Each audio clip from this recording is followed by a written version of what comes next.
नमस्कार, आपण पाहतात मोमेंट टीव्ही मराठी। सासवड येथे सुरू आहे गाथापारायण सोहळा। या सोहळ्याला वैष्णवांची मोठी गर्दी। पुरंदर तालुक्यातील संत सोपानकाकांची नगरी असलेल्या सासवड शहरात सध्या तुकाराम तुकाराम नावाचा गजर ऐकायला मिळतोय। संपूर्ण सासवड नगरी ही हरिनामाच्या गजरामध्ये रंगून गेल्याचं पाहायला मिळतंय।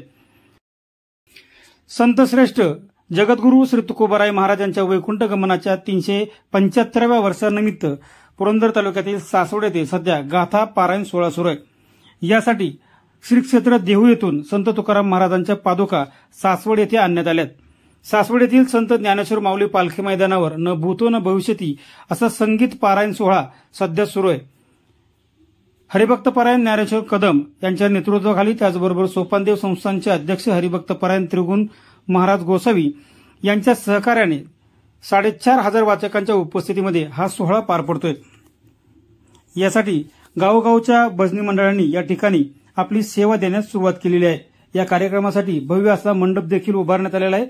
बारामती लोकसभा मतदारसंघाच्या खासदार सुप्रिया सुळे यांनी यासाठी सहकार्य केले असून यामधील वाचकांना संभाजीराव झेंडे यांच्या माध्यमातून मोफत गाथा देण्यात आलेली आहे।